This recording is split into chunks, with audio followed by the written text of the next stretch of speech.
ये तस्वीर आजादी से पहले के भारत की है, जब देश में चुनाव नहीं होते थे, अंग्रेजों की हुकूमत चलती थी। ये आज का भारत है, जहां चुनाव नहीं कराने की साजिश की जा रही है।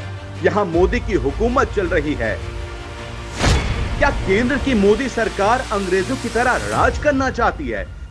याद कीजिए वतन के लिए कुर्बान होने वाले उन क्रांतिकारियों को। किसी ने हंसते हंसते फांसी के फंदे को चूम लिया, किसी ने काल कोठरी में ही अपने प्राण त्याग दिए, किसी ने पिस्तौल की आखिरी गोली खुद को मार ली, लेकिन कभी अंग्रेजों के हाथ नहीं आए। आजादी के इन मतवालों ने अपने देश को गुलामी की बेड़ियों से आजाद करने का सपना देखा था। एक ऐसे मुल्क का सपना देखा था जहां जनता का राज हो, लोकतंत्र हो, जनता की चुनी सरकारें जनता के लिए काम करे, समाज के हर वर्ग को बराबरी का हक मिले। इन्हीं क्रांतिकारियों की वजह से हमारे देश को आजादी मिली, लेकिन आज देश में एक ऐसी सरकार है जो न केवल लोकतंत्र की हत्या कर रही है, बल्कि बड़ी बेशर्मी से आजादी के उन नायकों का भी अपमान कर रही है। केंद्र की मोदी सरकार के दबाव में चुनाव आयोग ने दिल्ली में एमसीडी के चुनाव को टाल दिया।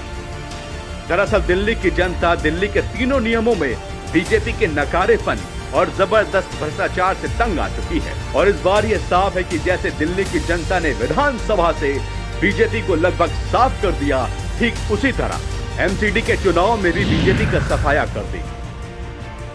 अरविंद केजरीवाल के नेतृत्व वाली आम आदमी पार्टी का एमसीडी चुनाव में जीतना तय है।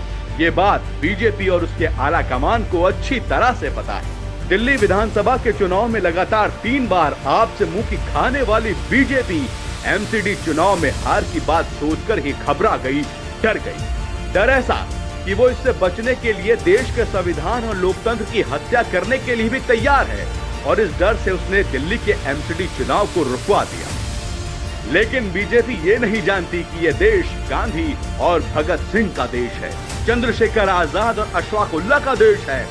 जब इस देश ने अंग्रेजों की सैकड़ों साल तक चल रही हुकूमत को उखाड़ फेंका, तो 7 साल से राज कर रही बीजेपी की भला क्या बिसात है। दिल्ली की जनता बीजेपी का भी अंग्रेजों जैसा हाल करेगी, उसे भी सत्ता से उखाड़ फेंकेगी।